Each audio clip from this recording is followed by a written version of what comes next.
चलिए, तो कल हमने जो टॉपिक लिया था वो था टाइप ऑफ इंश्योरेंस। और टाइप ऑफ इंश्योरेंस के टॉपिक में हमने क्लियर किया कि जो टाइप हैं वो कितने टाइप से हो सकते हैं। ठीक है, एक बार सबसे पहले टाइप ऑफ इंश्योरेंस पॉलिसी में होल लाइफ में हमने क्या बोला था, क्या करते हैं हम, सिर्फ और सिर्फ डेथ पर ही पैसा मिलेगा, एज ए इन्वेस्टमेंट ये पैसा नहीं मिलेगा। ठीक है, उसके बाद हमने कहा जी कि अगर आप करा लेते हो एंडोमेंट लाइफ पॉलिसी ये वाला, तो एंडोमेंट लाइफ पॉलिसी में आपको टाइम पे भी पैसा मिल जाएगा और डेथ पे भी मिल जाएगा। दोनों ऑप्शन किस में मिलेंगे? एंडोमेंट में।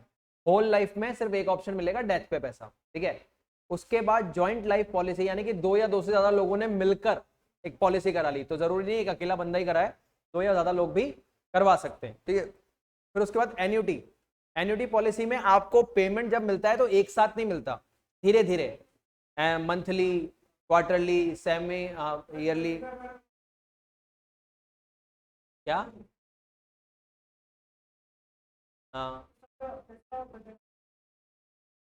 हाँ, जिसकी डेथ हुई है उसका पैसा चार लोगों में बटेगा। पांच लोगों ने करवाई है तो एक की डेथ का पैसा चार लोगों को मिलेगा, ऐसा है। ठीक है, और इसके बाद चिल्ड्रन एंडोमेंट हम किस लिए कराते हैं? ताकि जो बच्चे हैं वो बड़े होने के बाद उनके दो खर्चे आएंगे बड़े, एजुकेशन और मैरिज, और उसके लिए यहाँ आपको आसानी से पैसा मिल जाए। ठीक है, अब इसके बाद एक बहुत ही इंपॉर्टेंट इंश्योरेंस आता है हमारा, फायर इंश्योरेंस। ठीक है, तो फायर इंश्योरेंस जो है वो इतना इंपॉर्टेंट क्यों? क्योंकि अभी अभी हमने कहा इंडिया के कुछ मेजर इंश्योरेंस हम यहाँ पढ़ रहे हैं, और उन मेजर इंश्योरेंसेस में से हमारे पास ये फायर इंश्योरेंस है वो एक है। और फायर इंश्योरेंस के लिए कुछ इंपॉर्टेंट बातें हैं जो मतलब मेरे हिसाब से कुछ तो हमने पढ़ ली है, लेकिन कुछ बहुत इंपॉर्टेंट बातें हैं जो हमें फायर इंश्योरेंस के बारे में पता होनी चाहिए। पहली तो, fire insurance is a insurance of indemnity, loss cover. सही बात है, इसमें कंपनी आपका किस बात का लॉस कवर करेगी? जब जब फायर अकर होगी उससे होने वाले नुकसान का पैसा वो देंगे। लेकिन इसके लिए आपको क्या देना पड़ेगा? प्रीमियम। आपको भी कंपनी को एक प्रीमियम पे करना पड़ेगा। जैसे आप कंपनी को प्रीमियम देंगे वो आने वाले एक साल के लिए आपका इंश्योरेंस कवर कर लेंगे। और यहाँ पे बहुत इंपॉर्टेंट, ये ऐसे नहीं होता 10 साल 15 साल 20 साल का एक साथ करा लो, यहाँ तो ईयरली ही चलेगा। आप ईयर का कंप्लीट करा लो, नेक्स्ट ईयर का फिर करा लो। ठीक है, उस तरह से ये इंश्योरेंस फायर का चलेगा। तो देखिए, अब इसके अंदर कुछ जो अभी मैंने बातें करी हैं वो यहाँ पे आ रही हैं। पहली, insurance is a contract. Fire insurance का कॉन्ट्रैक्ट भी क्या होता है? फायर इंश्योरेंस भी एक कॉन्ट्रैक्ट है, यानी कि दो लोगों के बीच में एक एग्रीमेंट बन रहा है। ठीक है, और जो फायर इंश्योरेंस है, where by the insurer in consideration to the premium paid, आप क्या पे करोगे? प्रीमियम। और undertake to make good any loss और डैमेज कॉज बाय फायर, आपको जो भी डैमेज होने वाला है फायर से वो सारा आपको मिल जाएगा इंश्योरेंस कंपनी से। ठीक है, ड्यूरिंग द पीरियड, लेकिन ये उसी पीरियड में होना चाहिए जितने पीरियड का आपने इंश्योरेंस करवाया है। Up to the amount specified in the policy, और उतना ही अमाउंट मिलेगा जितने का आपने करवाया था। मान लीजिए आपने इंश्योरेंस तो कराया 5 लाख का और सामान जल गया 10 लाख का, इंश्योरेंस कंपनी कितना देगी? 5 लाख। ठीक है,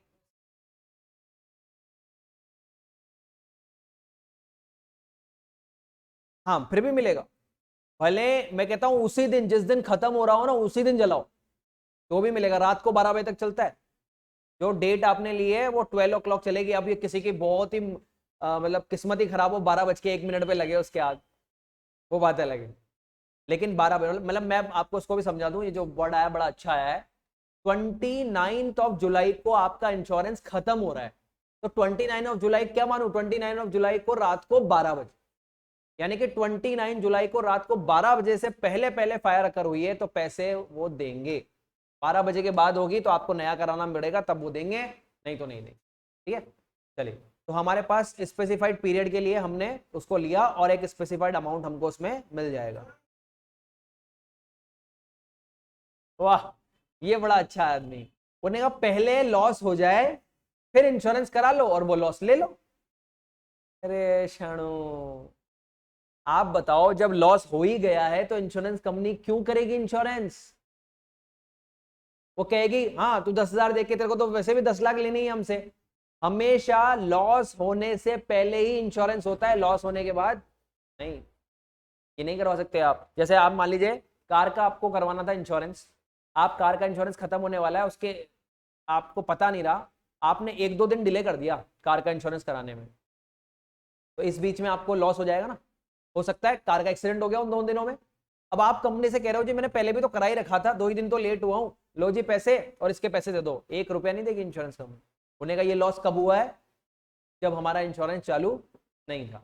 ठीक है, ये वहां पे पॉइंट आ रही है। तो देखिए अब आगे बढ़ते हैं। फायर इंश्योरेंस पॉलिसी, बहुत इंपॉर्टेंट वर्ड, ये कितने की होती है, 1 ईयर, हमेशा 1 साल की। After which it is renewed, फिर इसको वापस से रिन्यू करना पड़ेगा।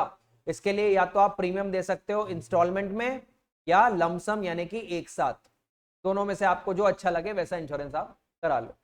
लेकिन बहुत ही 2 नई बातें जो आपको फायर इंश्योरेंस में पता होनी चाहिए, बच्चे नहीं लिख के आते हैं, ये 2 पॉइंट मोस्ट इंपॉर्टेंट हैं। फायर इंश्योरेंस का पैसा नहीं मिलेगा अगर ये 2 कंडीशन पूरी नहीं हुई तो लाइन देखिएगा, a claim for loss by fire must satisfy the 2 following condition. अगर आपको फायर इंश्योरेंस का क्लेम का पैसा लेना है तो 2 कंडीशन सेटिस्फाई करनी पड़ेंगी। And what are these 2 condition, there must be actual loss, fire occur होने से आपको लॉस हुआ हो। अरे भाई ऐसा भी तो हो सकता है, आग तो लगी बिल्डिंग में लेकिन आपके गुड्स तक नहीं पहुंची, गुड्स बच गए, तो आप कह रहे हो अरे भाई साहब मेरी आग तो लगी है, मेरा ऊपर से सारी पेंट वेंट तो खराब हो गया, वायर वायर जल गए। उन्होंने कहा भाई तेरे गुड्स बच गए ना, काय का इंश्योरेंस था गुड्स का, तो किस बात का पैसा, लॉस तो एक्चुअल में हुआ ही नहीं। ठीक है, तो आपके अगर फायर लगने के बावजूद भी गुड्स बच जाते हैं तो इंश्योरेंस कंपनी पैसा नहीं देगी, पहली चीज। दूसरा, ये जो लॉस, चलो आपको लॉस भी हुआ, हाँ फिर मिलेगा।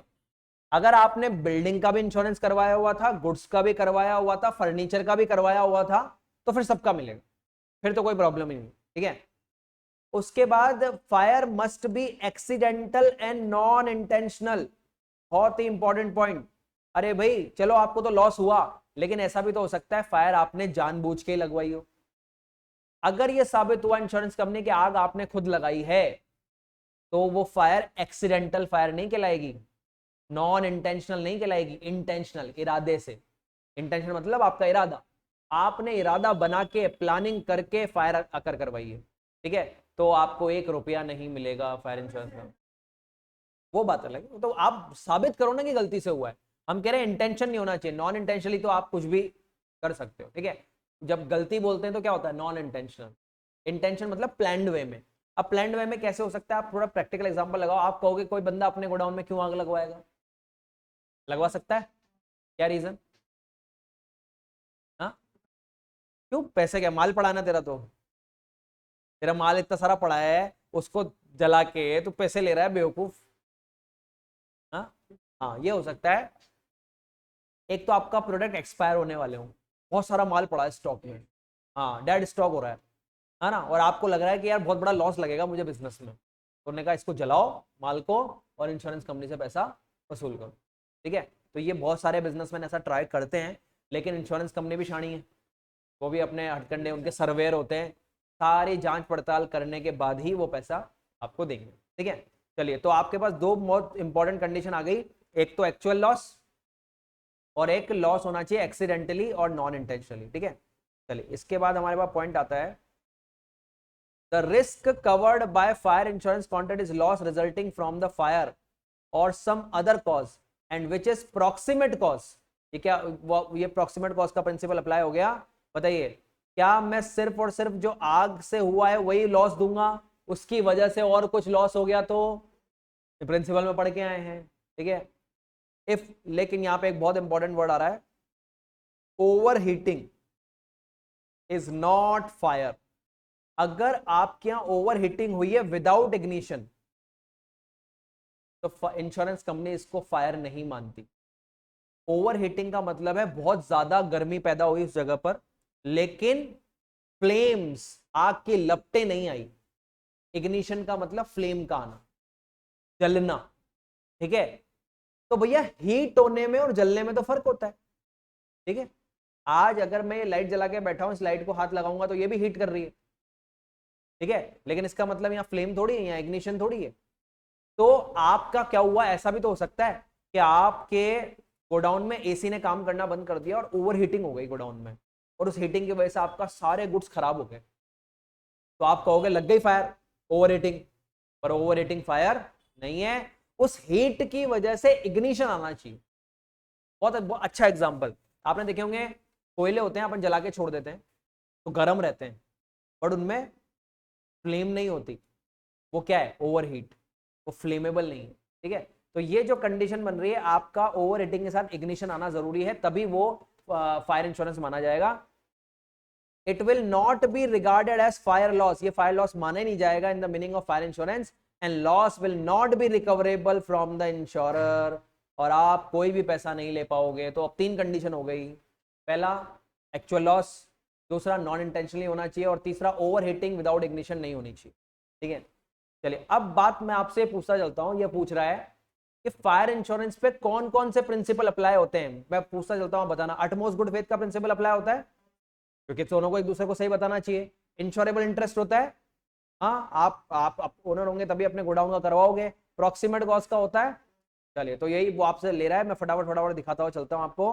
देखो पहला आगे आपके पास पहली लाइन के अंदर उसने लिखा है a fire in a fire insurance the insured must have insurable interest, यानी कि इस पे इंश्योरेबल इंटरेस्ट का प्रिंसिपल अप्लाई है। इतने अच्छे से पढ़ चुके हैं कि इसकी लाइन पढ़ने की हमको जरूरत नहीं है, बस आपको सीधा याद होना चाहिए इंश्योरेबल इंटरेस्ट का यहाँ पे प्रिंसिपल अप्लाई होगा। चलिए दूसरा प्रिंसिपल देखिए कौन सा अप्लाई हो रहा है, पढ़ते ही समझ में आ जाएगा। अटमोस्ट गुड फेथ, आपका सेकंड प्रिंसिपल अप्लाई हो रहा है, अटमोस्ट गुड फेथ, यानी कि अब्रीम फायदे। ठीक है, इसके बाद तीसरा देखिए, तीसरा कौन सा अप्लाई हो रहा है, पढ़ के बताइए जी। इंडेम्निटी अप्लाई होगा ना, होगा, क्योंकि यहाँ तो लॉस कवर मिलेगा। ठीक है, चलिए उसके बाद आगे बढ़ते हैं, नेक्स्ट पेज पे चलते हैं, और अब हमको कौन सा प्रिंसिपल अप्लाई हो रहा है, प्रॉक्सिमेट कॉज। ठीक है, तो भैया प्रॉक्सिमेट कॉज का प्रिंसिपल भी यहाँ पे अप्लाई हो जाएगा।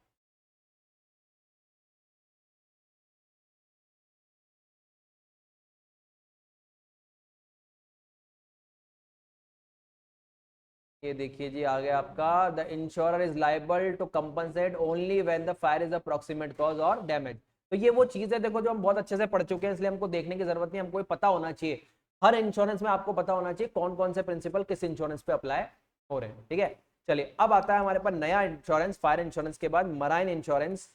और मराइन इंश्योरेंस जो है वो किस चीज का इंश्योरेंस है? शिप।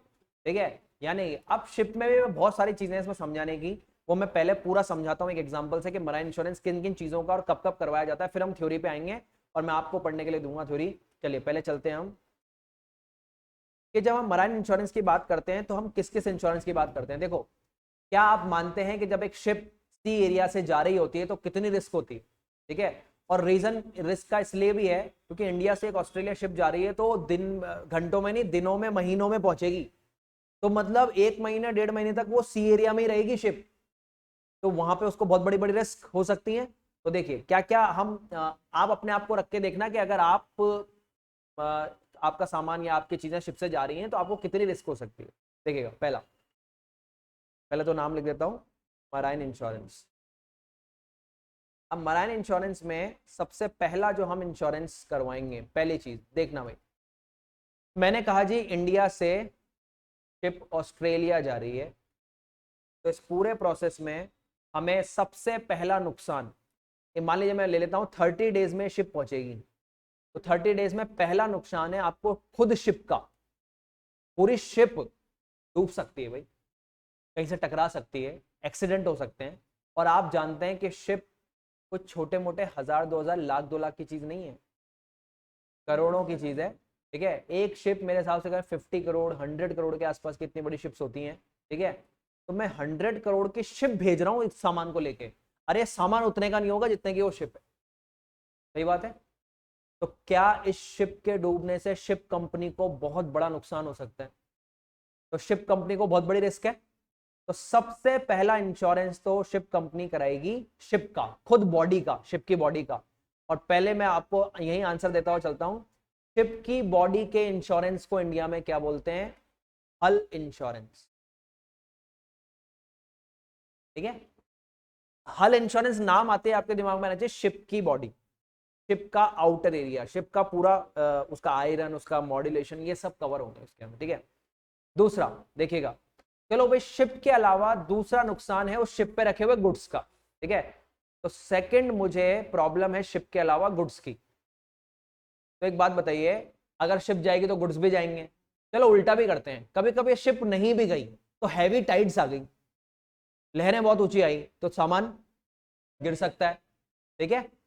चलो उससे भी बड़ा एक प्रॉब्लम, इतने दिन सी एरिया में रहेंगे तो सी एरिया में इतना ज्यादा वेटनेस होता है, ह्यूमिडिटी होती है कि वो सामान अंदर के अंदर खराब हो सकते हैं। हाँ, तो हो सकता है ना, गुड्स को भी बहुत बड़ी रिस्क है। और चलो भाई कुछ ना कुछ करके अगर इतनी लंबी शिप जा रही है तो 5-10 करोड़ 20 करोड़ का सामान लेके जा रही होगी वो अपने अंदर, ठीक है। तो इतना सामान अगर खराब हो गया तो कितनों का नुकसान होगा। तो फिर आप कराओगे सेकंड इंश्योरेंस गुड्स का, ठीक है। और गुड्स के इंश्योरेंस को मराइन इंश्योरेंस में क्या बोलते हैं, कार्गो, कार्गो इंश्योरेंस, ठीक है। हल का इंश्योरेंस करा लिया, कार्गो का इंश्योरेंस करा लिया, बात कंप्लीट, ठीक है। अब तीसरी रिस्क, तीसरी समझे, अब की बार मुझे रिस्क है किसकी, कि चलो मान लीजिए मेरी तो शिप भी नहीं डूबी और मेरे तो गुड्स भी खराब नहीं हुए, लेकिन आपको पता है कि सी एरिया में ये कोई रोड नहीं है जहां से आपको पता है कि यहां से जयपुर जाना है ना जी भाई साहब तो 4 घंटे में पहुंच ही जाऊंगा। भैया सी एरिया में आप कह के चल रहे हो कि मैं 30 डेज में पहुंच जाऊंगा, लेकिन सी एरिया में ऐसे हालात बन जाते हैं कि कहीं कहीं रुकना भी पड़ता है, टाइड्स आ रही हैं, तूफान आ रहे हैं, स्ट्रॉम्स आ रहे हैं, तो रुक के आपको जाना पड़ता है, हो सकता है कभी कभी आपको रास्ते भी बदलने पड़ते हैं, ठीक है। तो ऐसी कंडीशन में जरूरी है कि सिर्फ 30 डेज में ही पहुंचे, ये तो एक्सपेक्टेड टाइम है कि 40, 45, 50, 60 भी हो सकता है। तो एक बड़ी प्रॉब्लम हो जाती है इन शिप कंपनीज के साथ, बहुत बड़ी प्रॉब्लम। क्या, मान लीजिए इंडिया से गुड्स ऑस्ट्रेलिया 30 डेज में नहीं पहुंचा, ये नहीं पहुंचा पाया, 30 डेज से ऊपर हो गए, तो ये ऑस्ट्रेलिया वाला जो डीलर है ना, इसने तो कहा, उन्हें कहा ऐसी की तैसी कराओ, नीचे मुझे तुम्हारे गुड्स, मेरा क्या फायदा, मेरे को तो 30 दिन हो गए, मेरे को तो आगे गुड्स देने थे, अब मेरे गुड्स नहीं आ रहे, एक काम करो तुम तो ले जाओ वापस। और गुड्स तो चलो फिर भी वो ले लेगा, लेकिन एक बात बताओ, ये ऑस्ट्रेलिया वाला कह रहा है तुम डिले आए हो, इसकी मैं तुम्हारे पेनल्टी लगाता हूं और मैं तुम्हें तुम्हारा रेंट नहीं दूंगा आने जाने का, शिप का रेंट बनता है ना, उसका किराया बनता है शिप का, वो मैं नहीं दे रहा तुमको। अब भाई आप डिले हो, आपने तो कॉन्ट्रैक्ट तोड़ा है, तो आप उससे किराया भी नहीं मांग सकते। और किराया कोई 1000-2000 लाख का थोड़ी, करोड़ों में किराया होगा, 2-5 करोड़ रुपए किराया होगा यहाँ इंडिया से ऑस्ट्रेलिया शिप ले जाने का। तो बताओ इतना बड़ा अगर आपको रेंट नहीं मिलेगा तो भी तो बहुत बड़ा लॉस हो गया। तो इसी के लिए, इससे बचने के लिए मराइन इंश्योरेंस में शिप कंपनीज जो है पहले से एक इंश्योरेंस करा लेती है, किराए का इंश्योरेंस, और उस किराए के इंश्योरेंस को बोलते हैं फ्रैट, फ्रैट इंश्योरेंस, ठीक है। फ्राइट यानी कि एक वो जो ट्रेवलिंग के अंदर जो हम पैसा पे करते हैं उसे फ्राइट कहते हैं, ठीक है।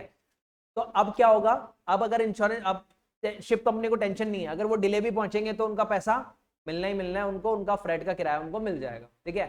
तो मेजरली ये 3 बड़ी रिस्क हैं जिनको हम कवर करते हैं अपने कौन से इंश्योरेंस में। हाँ वो तो हाँ, उनका तो लाइफ इंश्योरेंस होगा, वो तो अलग है। मराइन का इंश्योरेंस पर्टिकुलरली किसके लिए कराऊं, उनकी तो डेथ हो सकती है तो उनका तो लाइफ इंश्योरेंस कराओ, उनका एक्सीडेंटल इंश्योरेंस कराओ। मैं मराइन के अंदर नया क्या कराऊंगा, शिप, गुड्स, फ्लैट, किराया, ठीक है। चलिए तो अब मैं वापस से ले रहा हूं आपको, मराइन इंश्योरेंस में 3 टाइप के इंश्योरेंस होते हैं, हल यानी कि शिप की बॉडी का इंश्योरेंस, कार्गो मतलब गुड्स का इंश्योरेंस, और फ्रैट मतलब किराए का इंश्योरेंस, ठीक है। चलिए, खराब से मतलब कोई पार्ट वगैरह खराब हो गया, हाँ। हाँ वैसे कोई भी, जैसे कार का होता है ना, कि बीच रास्ते में हमारा कुछ प्रॉब्लम हो गया, एक्सीडेंट हो गया है, किसी चीज से हमारी खराब हो गई, नेचुरल तरीके से खराब हुई है तो नहीं देगी कंपनी, एक्सीडेंटल होना चाहिए। ऐसे तो चलते चलते आपकी शिप खराब होगी तो भाई तो कार भी खराब हो सकती है, तो कार कंपनी कार इंश्योरेंस का ऐसे पैसा नहीं देती है, कुछ एक्सीडेंटल होना चाहिए, कुछ अचानक इवेंट होना चाहिए, हाँ। एक्सीडेंट भी, हाँ, एक्सीडेंट भी जानबूझ के नहीं होना चाहिए, नेचुरल होना चाहिए, ठीक है। चलिए तो चलते हैं जी वापस और देखते हैं मराइन इंश्योरेंस में क्या है।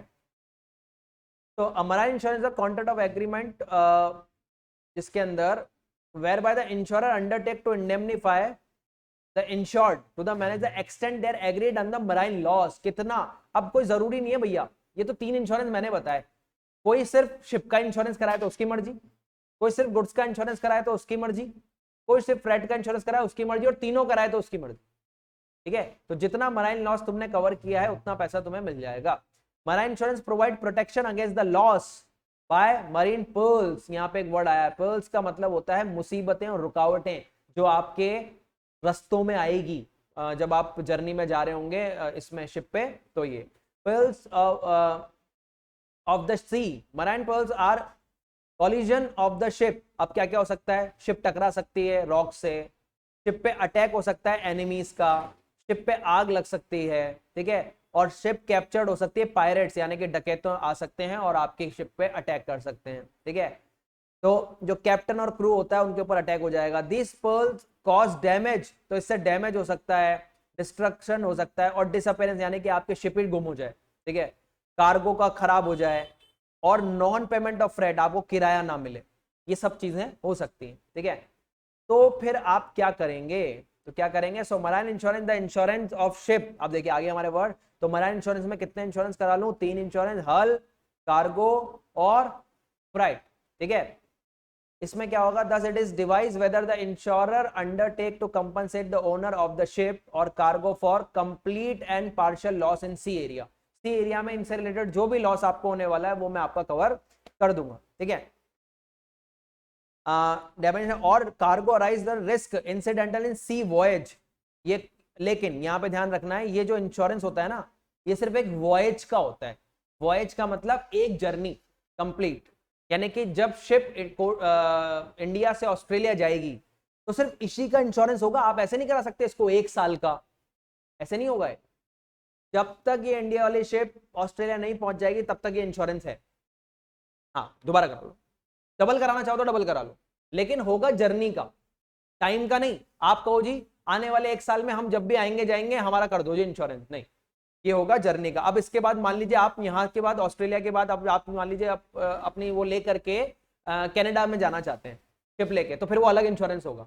फिर आप इंडिया से श्रीलंका जाना चाहते हैं, अलग इंश्योरेंस होगा। श्रीलंका यहाँ से इंडोनेशिया जाना चाहते हैं, अलग इंश्योरेंस होगा। यानी कि वॉयज का मतलब वो जर्नी जिसके बीच में आपका वो रिस्क रहेगा, उसको हम आपका कवर करेंगे, ठीक है।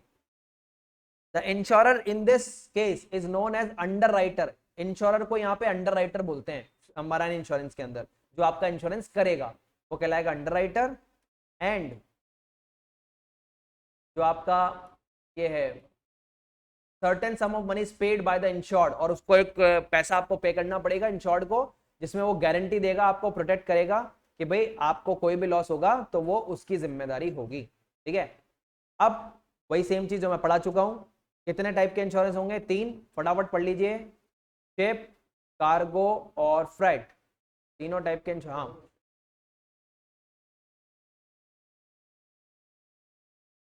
मेन वर्ड पढ़ लीजिए और एक बार देखिए इसमें सारी बातें समझ में आ रही हैं।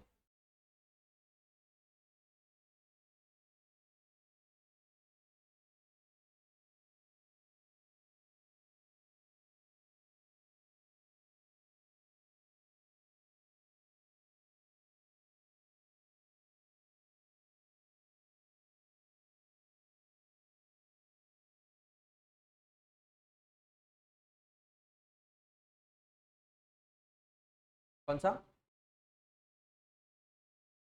कौन सी लाइन में, इसमें फ्रेट में, फ्रेट में कहां पे, रियम्बर्सिंग, फ्रेट इंश्योरेंस तक आप पहुंच गए। एक बार मैं ले लेता हूं, शिप और हल वाला सबका आ गया, बेसिक है, इंडेमनीफाई करेगा डैमेज के लिए। कार्गो में वो लॉस होगा, और जो गुड्स का वो इसमें कवर होगा ऑन वॉयज, यानी कि जर्नी के टाइम पे उसमें रिस्क ऑफ कार्गो कवर होगी। और फ्राइट में आप जब डेस्टिनेशन पे नहीं पहुंच पाओगे, आपकी शिप डैमेज हो गई या कुछ और रीजन हो गया, तो इसके बदले में आपको फ्रेट चार्जेस नहीं मिलेंगे, और फ्रेट चार्जेस नहीं मिलने पे freight insurance is for reimbursing the loss. Reimbursing का हिंदी में मतलब होता है पुनर्भुगतान। पुनर्भुगतान मतलब आपको कहां से पैसा मिलता, उस ऑस्ट्रेलिया वाले से, वो पैसा अब आपको कौन दे देगा, इंश्योरेंस कंपनी। तो इस प्रोसेस को हम रीएम्बर्समेंट कह रहे हैं, ठीक है। तो आपको वो पैसा इधर से ना मिलके इधर से मिल गया, और लॉस ऑफ फ्रेट आपका कवर हो गया by shipping company to the shipping company, वो कवर्ड हो गया है, और इंश्योर्ड को फ्रेट का पैसा भी मिल गया, ठीक है। अब बात आती है जी कि ठीक है भाई, मराइन इंश्योरेंस एक इंश्योरेंस में मैंने प्रीमियम दिया, और मेरी जो रिस्क थी सी एरिया के अंदर वो मैंने कवर कर ली, और वो मैंने 3 तरीके से कवर कर ली, कौन कौन सा, शिप, कार्गो और फ्रेट के थ्रू, ठीक है। इतना पेमेंट लाती कहां से है ये, अभी अभी मैं दोबारा बताऊंगा आपको, पहले ये पूरा कॉन्सेप्ट कंप्लीट हो जाए फिर मैं बता रहा हूँ कि कहाँ से ये पेमेंट आता है। ठीक है, चलिए ये बड़ा अच्छा क्वेश्चन है वैसे कि इंश्योरेंस कंपनीज इतने करोड़ों रुपए का पेमेंट लाती कहाँ से इनको देने के लिए, और अगर ऐसे पेमेंट देती रहेगी तो उनको तो लॉस लग जाएगा, यही है ना बात। बताएं, आप बताओ जी, कहाँ से लाती हैं? क्योंकि हम पढ़ चुके हैं कि इंश्योरेंस एक शिप वाला या एक पर्सन नहीं कराता। बताइए कितनी हजारों शिप्स जा रही हैं सी एरिया के अंदर, ठीक है।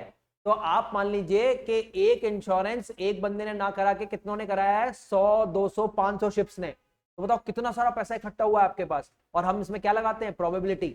मैं इसको एग्जांपल आपको दिया था कार इंश्योरेंस वाला। बताइए इंडिया में हर कार को इंश्योरेंस कराना जरूरी है, लेकिन हर कार ठुकेगी जरूरी थोड़ी है। यानी कि 100 कारों का इंश्योरेंस हुआ तो कितनी गाड़ियों का एक्सीडेंट हो जाएगा, 5%।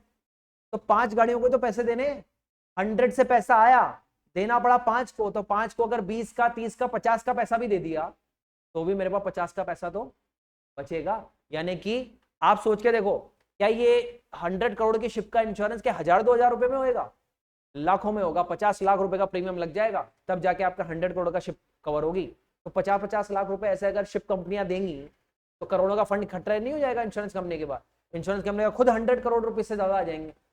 तो एक शिप डूब भी जाए मान लीजिए, आप बताओ प्रोबेबिलिटी, क्या हम ऐसा सुनते हैं क्या जितनी शिप जा रही है उनमें से 100 में से 80 शिप डूब गई, ऐसा थोड़ी होता है। कितनी डूब जाएंगी 100 में से, 1 2 3। तो अगर आपके पास 1000 करोड़ का फंड है और आपको 3 कंपनियों को पैसा भी देना पड़ गया 100 करोड़, तो 300 करोड़ ही तो गए, 700 करोड़ तो बच गए आपके। बहुत अच्छा बिजनेस है। और इस बिजनेस का सबसे बढ़िया फायदा, आप इंश्योरेंस कंपनी का खुद का 1 रुपया नहीं लगता इस बिजनेस। इसका पैसा है पब्लिक से लिया, आपसे तो ले रहे हैं और वापस आपको दे देते हैं और बीच में बचा लेते हैं। मेरी कार का इंश्योरेंस मैंने उनसे करवाया, मैंने तो पैसे दिए और बाद में मैंने ही पैसे ले लिए, तो जिन्होंने नहीं लिए उनके पैसे मेरे बच गए। तो आपके अब तो खुद का 1 रुपया लगा ही नहीं। क्या? हाँ वो तो वही रीजन होना चाहिए, नॉन इंटेंशनली नेचुरली एक्सीडेंट होना चाहिए, वो सारी चीजें। ठीक है, चलिए अब देखते हैं कि कौन कौन से प्रिंसिपल अप्लाई होते हैं मराइन इंश्योरेंस पे। देखते चलना और बताना क्या ये प्रिंसिपल अप्लाई होंगे या नहीं होंगे।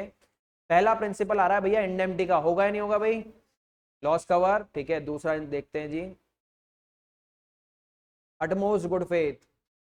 बताइए होगा ना, एक मिनट इसके आगे।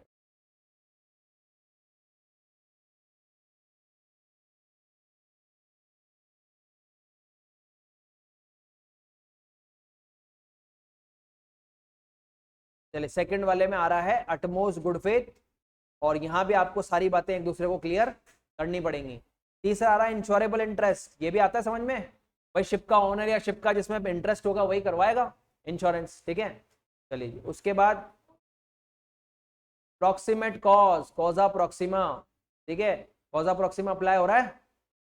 जिस चीज का कराओगे, अब बताना, शिप का इंश्योरेंस कराया, कार्गो का नहीं करवाया, लेकिन पूरा डूब गया, तो पैसा किसकी देगी, सिर्फ शिप का देगी। सिर्फ गुड्स का कराया, शिप का नहीं कराया, तो उसका पैसा मिल जाएगा। यानी कि जो कॉस्ट का कराओगे ना उसी का पेमेंट यहाँ पे मिलेगा। ठीक है, हाँ भाई इलीगल चीजों का इंश्योरेंस नहीं होता, pirates are illegal. Pilot, ship का पायलट तो जॉब पे है, तो सैलरीड पर्सन है। कैप्टन की शिप थोड़ी होती है, शिप कैप्टन तो शिप को संभालता है, शिप होती है कंपनी की जिसने उसको दी है। यानी कि आज ओला ने किसी ड्राइवर को अगर गाड़ी चलाने के लिए दे दी तो ड्राइवर थोड़ी कराएगा, ड्राइवर तो गाड़ी चलाने वाला है। गाड़ी किसकी, ओला की, ओला करवाए। हाँ उसका भी कराएगा। यानी कि कैप्टन का और उल्टा कौन कराएगा, शिप कराएगी, और शिप कंपनी कराएगी। ये हो गया है ना। चलिए तो यहां तो हमारा पॉइंट हो गया। अब आपका काम चालू होता है। इसमें आपको क्या करना है, 1 मिनट के लिए पीछे चलेंगे वापस। अब देखिए आपने पढ़ लिया लाइफ इंश्योरेंस, फायर इंश्योरेंस और मराइन इंश्योरेंस, तीनों के डिफरेंसेस आए हुए हैं इसमें। आप आराम से एक बार इन इंश्योरेंसेस को पढ़िए कि कौन कौन से इंश्योरेंस आपको समझ में आ रहे हैं, क्योंकि अगर ये तीनों इंश्योरेंस समझ में आए हैं तो आपको ये सारे खुद आने चाहिए। कि आपका एक टेस्ट भी होता है कि भाई आपको कितनी चीज़ें इसमें समझ में आ रही हैं। तो देखते जाइए एक बार और बताते चलिए कि कौन कौन से आपको डिफरेंस समझ में आ रहे हैं। मैं भी आपके साथ चल रहा हूँ, बताइएगा भाई। पहला सब्जेक्ट मैटर, क्या लाइफ इंश्योरेंस में हम किस चीज का इंश्योरेंस, चीज सब्जेक्ट मैटर किस चीज का इंश्योरेंस, ह्यूमन लाइफ, लाइफ का हो रहा है। यहाँ पे किसका हो रहा है, प्रॉपर्टी का, और यहाँ पे शिप, कार्गो और फ्रेट का। ठीक है, सही बात है, आता है समझ में। Element, life insurance is protection और इन्वेस्टमेंट दोनों। क्या लाइफ इंश्योरेंस प्रोटेक्शन और इन्वेस्टमेंट दोनों दे रहा है। उम्र पूरी हो गई, डेथ हो गई तो पैसा मिल जाएगा, और नहीं हुई तो इन्वेस्टमेंट मिल जाएगा। लेकिन फायर इंश्योरेंस सिर्फ और सिर्फ क्या देता है, प्रोटेक्शन, वहां इन्वेस्टमेंट नहीं है। और यहां भी सिर्फ क्या है, प्रोटेक्शन, यहां भी इन्वेस्टमेंट नहीं है। ठीक है, चलिए इंश्योरेबल इंटरेस्ट बताइए। इंश्योरेबल इंटरेस्ट यहां भी होना चाहिए, must present at the time of acting the policy. और इंश्योरेबल इंटरेस्ट यहां भी होना चाहिए सब्जेक्ट मैटर में, और इंश्योरेबल इंटरेस्ट यहां भी होना चाहिए सब्जेक्ट मैटर। बस यही इंश्योरेबल इंटरेस्ट तो सबको चाहिए, देख इसमें तो कोई नई बात नहीं है। चलिए उसके बाद आते हैं जी हम, लेकिन इसमें जो नई बात है ना वो देख लेते हैं एक बार, कि इंश्योरेबल इंटरेस्ट यहां पे लाइफ इंश्योरेंस में at the time of effecting the policy but need not necessary at the time of claim. पैसा लेते टाइम, पैसा मतलब इंश्योरेंस करवाते टाइम आपका होना चाहिए इंश्योरेबल, लेकिन पैसा लेते टाइम हो जरूरी नहीं है। क्योंकि बताइए, पैसा लेते टाइम तो आप खुद होते ही नहीं हो, पैसा तो कोई और ले रहा होता है आपका। अगर उस टाइम पे मैं इंश्योरेबल इंटरेस्ट ढूंढने लग गया तो जिसकी लाइफ थी वो तो गया, और उसका इंटरेस्ट तो उसके साथ गया, तब तो आप सिर्फ फैमिली को सपोर्ट कर रहे हो। तो यहाँ पे क्लेम लेते टाइम इंश्योरेबल इंटरेस्ट नहीं चाहिए, सिर्फ करवाते टाइम चाहिए। लेकिन इधर देखो, इधर क्या हो रहा है, इसमें बोथ वर्ड पे ध्यान देगा, फायर इंश्योरेंस में दोनों टाइम पे चाहिए, करवाते टाइम भी और क्लेम लेते टाइम भी। इसका एग्जाम्पल समझना। हाँ नॉमिनी तो होगा, लेकिन यहाँ पे एक बहुत इंपॉर्टेंट चीज समझा रहा हूं आपको। फायर इंश्योरेंस में आपने जब इंश्योरेंस करवा रहे थे तब तो इंश्योरेबल इंटरेस्ट होना ही चाहिए, लेकिन जब आग लगी ना तब भी आपका इंश्योरेबल इंटरेस्ट होना चाहिए। समझना, आपने इंश्योरेंस कराया 1 अप्रैल 2022 को, तब आप उस गोडाउन के ओनर थे, हो गया इंश्योरेंस। लेकिन एक बात बताओ, इस पूरे साल भर में क्या आप गोडाउन बेच के नहीं जा सकते, बेच सकते। मैंने जुलाई में गोडाउन बेच दिया और आग लगी अगस्त में, तो अब मेरा इंश्योरेबल इंटरेस्ट कहां है उस गोडाउन में, क्योंकि मैंने तो किसी और को सेल करके मैं तो पैसे लेके निकल गया, वो करवाया अब इंश्योरेंस। तो अब इंश्योरेंस कंपनी पैसा नहीं देगी क्योंकि आपका इंश्योरेबल इंटरेस्ट में बचा ही नहीं। अरे बस समझ में, डीप बात है। मतलब ये बात समझ में आने के बाद आपको काफी इंश्योरेंस की पॉइंट समझ में आ जाना चाहिए कि फायर इंश्योरेंस में करवाते टाइम और लेते टाइम दोनों टाइम पे आपका इंश्योरेबल इंटरेस्ट होना चाहिए। ठीक है, उसके बाद insurable interest must be present at the time when the claim fall due. ये हो रहा है मराइन इंश्योरेंस का केस। ठीक है, तो मराइन इंश्योरेंस में क्या, फॉल ड्यू और eight the time of loss only. यहां पे करवाते टाइम नहीं चाहिए, लेते टाइम चाहिए। करवाते टाइम क्यों नहीं चाहिए, क्योंकि देखेगा क्या, बहुत इंपॉर्टेंट टॉपिक इसके लिए समझना, क्या उस शिप पे हो सकता है 100 से भी ज्यादा बिजनेसमैन के गुड्स लोड होके जा रहे हैं, लेकिन उस सारे गुड्स का इंश्योरेंस कौन करवा लेता है, शिप कंपनी। उन्हें का अलग अलग कहां कराने बैठेंगे, तो शिप में गुड्स तो आपके हैं ही नहीं, लेकिन आप फिर भी उनका इंश्योरेंस करवा रहे हो। करवा रहा हूं ना, तो कर देंगे हम इंश्योरेंस करते टाइम, लेकिन जब ये शिप डूबेगी तो जिसके वो गुड्स थे वो पैसा लेने आया हमसे। अरे बस समझ, यानी कि शिप में अगर आपका इंश्योरेंस है तो वो क्लेम के टाइम पे काम आएगा, इंश्योरेबल इंटरेस्ट करवाते टाइम। तो ये बहुत इंपॉर्टेंट चीज थी। चलिए इसके बाद नेक्स्ट देखिए, ड्यूरेशन, यानी कि लाइफ इंश्योरेंस पॉलिसी तो बताओ एक साथ लंबी करवाई जा सकती है ना, 5 से लेके 30 साल और होल लाइफ, जितनी करवाना चाहो करवा लो। किसका किसका कराने जा रहा है, मर गया तो कुछ नहीं मिलेगा, करवा के आ रहा है पूरा मिलेगा। उस दिन से चालू है, मैं कह रहा हूं आपने, हाँ प्रीमियम तो एक ही बार दिया है, पैसा पूरा मिलेगा। यही तो बात है इंश्योरेंस की, यही तो मजा है। आप जल्दी मरो, मैं तो कहता हूं इधर तो इंश्योरेंस कराओ और इधर गाड़ी जाके ठोक दो। उन्हें कहा जी मैं तो एक ही बार प्रीमियम दिया और मेरे घर वालों को बढ़िया 10-5 लाख रुपए मिलेगा, मर जाओ जल्दी। लेकिन इंश्योरेंस कंपनी भी जानती है खुद तो मरेगा नहीं, और मरेगा, और अगर जानबूझ के मरा है तो हम वैसे पैसा नहीं देंगे। हाँ वो तो मैं बोल ही रहा हूं ना, मैं तो इधर अभी अभी इंश्योरेंस कंपनी में 12 बजे इंश्योरेंस करा के निकला, नीचे आते ही और सड़क पे खड़ा हुआ ट्रक लेके चला गया, इंश्योरेंस कंपनी नीचे खड़ा हूं। फिर वही वो तो इंटेंशनली हो गया ना। आपने अगर फ्रेंड को बोला और ये साबित हो गया कि फ्रेंड ने जानबूझ के ठोका था इसके बोलने पे, 1 रुपया नहीं मिल रहा। तो नेचुरल डेथ होनी चाहिए। तो जिस दिन आप इंश्योरेंस आपने करवाया उससे लेकर उसका जो लास्ट डे है वहां तक कुछ भी हो जाए आपको पैसा इंश्योरेंस कंपनी आपको देगी। ठीक है, चलिए ड्यूरेशन देखिए 5 to 30 ईयर हो सकती है, लेकिन बहुत इंपॉर्टेंट चीज, ये तो 1 साल से ज्यादा का होता ही नहीं है और ये तो एक वॉयज से ज्यादा नहीं होता, यानी कि एक जर्नी का ही इंश्योरेंस होगा। ठीक है, उसके बाद लाइफ इंश्योरेंस में तो इंडेमनिटी होती ही नहीं है, नॉट एट ऑल, ये प्रिंसिपल अप्लाई नहीं होता इंडेमनिटी का, तो ये तो not applied on indemnity on principle. लेकिन फायर इंश्योरेंस में तो इंडेमनिटी का प्रिंसिपल अप्लाई होता है और मराइन इंश्योरेंस में भी इंडेमनिटी का प्रिंसिपल अप्लाई होता है। ठीक है, चलिए लॉस का मेजरमेंट देखिएगा, बताइए क्या लाइफ इंश्योरेंस में लॉस मेजर कर सकता हूं? नहीं, लाइफ गई तो यहां तो लॉस मेजरेबल नहीं है, लेकिन इन दोनों में तो लॉस मेजर होगा और उसी के हिसाब से पैसा मिलेगा। ठीक है, चलिए नेक्स्ट में देखते हैं। नेक्स्ट प्रोसेस में हमारे पास आता है जी 7 में, देखिए सरेंडर वैल्यू, ये थोड़ा समझने वाला पॉइंट है। सरेंडर वैल्यू क्या होती है? ठीक है, देखो अगर मैं अपनी पॉलिसी टाइम से पहले खत्म करना चाहूं, मैं मतलब मैंने जितने दिन की पॉलिसी करवाई है ना, मैं चाहता हूं कि मुझे उससे पहले ही पैसा मिल जाए, तो अगर मैं टाइम से पहले अपनी पॉलिसी ड्रॉप करता हूं तो उसके बदले में जो मुझे पैसा मिलता है that is surrender value, and this is only possible in life insurance, बस और किसी में ये पॉसिबल नहीं है। लाइफ इंश्योरेंस की सरेंडर वैल्यू होती है, मैं एग्जांपल ले लेता हूं आप समझ जाएंगे, यहीं पे एग्जांपल बना रहा हूं। देखिए मैंने 15 साल का इंश्योरेंस करवाया था, तो कंपनी ने मुझसे कहा था कि 15 साल बाद आपको 5 लाख रुपए मिलेंगे। ठीक है, अगर 15 साल तक इंश्योरेंस चलाओगे तो, लेकिन क्या ऐसा नहीं हो सकता 5 साल बाद ही मुझे पैसों की जरूरत पड़ गई, तो मैंने इंश्योरेंस कंपनी से कहा जी मेरे पास तो पैसे नहीं है, मुझे तो आगे नहीं चलाना, मुझे तो जितने पैसे हैं उतने दे दो। तो भाई इंश्योरेंस कंपनी में आप टाइम से पहले इंश्योरेंस तोड़वा रहे हो ना, तो पेनल्टी लगाएगी कंपनी आप पे। तो अब आपको ऐसा नहीं है कि मान लीजिए 5 लाख का इंश्योरेंस था तो इसका 1/3 करके 5 साल में दे देंगे वो आपको, नहीं, इसकी वो एक वैल्यू निकालेंगे सरेंडर वैल्यू। सरेंडर मतलब आप अपनी पॉलिसी को क्या कर रहे हो, सरेंडर, तो इसके बदले में हम आपको एक छोटा सा अमाउंट दे देंगे जो कि कम होगा उससे जितना 15 साल में मिलता।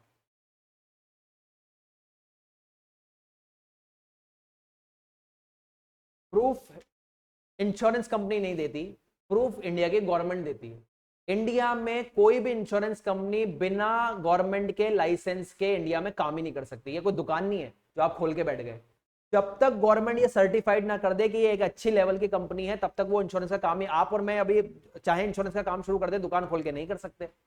हमें पहले इंडिया में एक बॉडी है गवर्नमेंट की, इसका नाम है IRDA, इरडा नाम भी बताया था मैंने। ठीक है, IRDA जब तक अप्रूव नहीं कर देगा तब तक ये कुछ नहीं कर सकता, एक पत्ता नहीं हिल सकता इंश्योरेंस का जब तक वो ना बोल दे, और उनके पास सबकी सिक्योरिटी रखी रहती है। अगर मान लीजिए कोई इंश्योरेंस कंपनी पैसा खा के भाग भी गई तो फेथ मुझे इंश्योरेंस कंपनी में नहीं है, मेरे को मेरी गवर्नमेंट में, IRDA में, वो हमें पैसा देगा क्योंकि तुमने बुलाया था ना इसको इंश्योरेंस करने के लिए, यहाँ पे भाग गया ये, लाओ जी हमारे पैसे दो, IRDA को देने पड़े। इसलिए फेथ इंश्योरेंस पे नहीं, हमारी गवर्नमेंट पे हमको इसलिए आता है। ठीक है, तो लाइफ इंश्योरेंस की सरेंडर वैल्यू होती है जिसमें वो छोटा सा मोटा अमाउंट दे देंगे आपको, लेकिन एक बार फायर इंश्योरेंस करवाने के बाद आप 6 महीने बाद कहते हो जी नहीं करवाना, अब कुछ भी नहीं मिलेगा, प्रीमियम वापस नहीं मिलेगा, इसलिए इसकी सरेंडर वैल्यू नहीं होती। हमारा इंश्योरेंस में भी कुछ नहीं मिलेगा, इसकी भी सरेंडर वैल्यू नहीं होती। हाँ, लाइफ इंश्योरेंस की सरेंडर वैल्यू होती। ठीक है, चलिए पॉलिसी अमाउंट बताइए। मुझे कोई प्रॉब्लम नहीं है एज अ लाइफ इंश्योरेंस, आप अपनी लाइफ का कितने रुपए का इंश्योरेंस कराना चाहते हो, आपकी मर्जी। आपने कहा जी मेरा 5 लाख का कर दो, 50 लाख का कर दो, 5 करोड़ का कर दो, 50 करोड़ का कर दो, 100 का कर दो, 500 करोड़ का कर दो, सब कर देगी कंपनी। कंपनी ये नहीं पूछेगी अजी इतने का क्यों करवा रहे हो, क्योंकि कंपनी कहेगी तेरी इच्छा भाई, जितना करवाएगा उतना प्रीमियम दे दे। लेकिन फायर इंश्योरेंस में एक हद से ज्यादा का इंश्योरेंस नहीं होता। कितना हद? अरे भाई जितने रुपए का वैल्यू का माल तेरे गोडाउन में रखा है उससे ज्यादा का इंश्योरेंस कैसे कर दूं? जितने की तेरी बिल्डिंग है उससे ज्यादा का इंश्योरेंस कैसे कर दूं? तो वहां पे लिमिट होगी आपकी सब्जेक्ट मैटर, यानी कि आपकी असेट्स, उसकी जितनी वैल्यू आएगी उससे ज्यादा का 1 रुपए का इंश्योरेंस इंश्योरेंस कंपनी आपका नहीं करेगी। हाँ उतना ही देगी। ठीक है, तो if the fire policy can not more than the value of the subject matter, से ज्यादा का वो नहीं हो सकता। और यहां भी सेम ही है, यहां भी आपकी मार्केट वैल्यू ऑफ शिप और कार्गो से ज्यादा का इंश्योरेंस नहीं होगा। यानी कि आज शिप की जितनी मार्केट वैल्यू है और उस कार्गो की जितनी वैल्यू है, मैं उससे ज्यादा का इंश्योरेंस आपका नहीं करूंगा। तो भी हो सकता है ना, इंडिया टू इंडिया जाती है ना, मुंबई के पोर्ट से निकली और कर्नाटक के पोर्ट पे गई हिंद महासागर से घूम के, ठीक है। इधर सबसे ज्यादा चलता है गुजरात में, दमन दीव से सूरत, बीच में सी एरिया आता है, मतलब आपने देखा होगा नक्शा, गुजरात में थोड़ा सा सी अंदर घुसा हुआ है, तो इधर दमन दीव आते हैं और उस एरिया पे सूरत है। तो भैया अगर गुजरात में मैं सड़क से घूम के जाऊं ना इतना, तो बहुत लंबा पड़ेगा मुझे। तो मैं क्या करते हैं, वहां पे छोटी शिप्स चलती हैं, जहां पे आप इधर से दमन दीव से गुड्स डालो सूरत में, सूरत चले जाएंगे, सूरत से दमन दीव आ जाएंगे, तो बहुत छोटे एरिया में आपका काम हो जाता है। तो वहां भी आप करवा सकते हो इंश्योरेंस, ठीक है। पॉलिसी अमाउंट का हो गया। उसके बाद कंटिजेंसी रिस्क बताना भाई, बड़ा सिंपल। क्या इंश्योरेंस, जब हम लाइफ इंश्योरेंस कराते हैं, कंटिजेंसी का मतलब होता है मे बी और मे नॉट बी, यानी कि मिल भी सकता है नहीं भी मिल सकता। बताओ लाइफ इंश्योरेंस में पैसा मिलेगा ही मिलेगा क्या? यानी कि वहां पे कंटिजेंसी नहीं है, वहां तो डेथ भी हो सकती है और टाइम भी पहले पूरा हो सकता है, दोनों में से एक चीज तो होनी होनी है। तो वहां तो पैसा मिलना ही मिलना है। लेकिन कंटिजेंसी कहां है? फायर इंश्योरेंस में फायर अकर होगी तो दूंगा, नहीं तो नहीं दूंगा। लॉस यहाँ पे क्या है, ऐसा ही है ना, अरे शिप डूबेगी तो दूंगा, कार्गो डूबेगा तो दूंगा, फ्रेट नहीं मिलेगा तो दूंगा, नहीं तो नहीं दूंगा। यानी कि इन दोनों में, इसमें और इसमें क्या है, कंटिजेंसी और रिस्क है। लेकिन लाइफ इंश्योरेंस में रिस्क नहीं है, पैसा तो आपके पास एनी हाउ आना ही आना है, ठीक है। ये है आपके डिफरेंस, और ये पूरा कॉन्सेप्ट हो गया इंश्योरेंस वाला। एक बार फटाफट से देख लीजिए, कुछ डाउट है तो बताइए। हमारा इंश्योरेंस का पॉइंट आज कंप्लीट हो जाता है।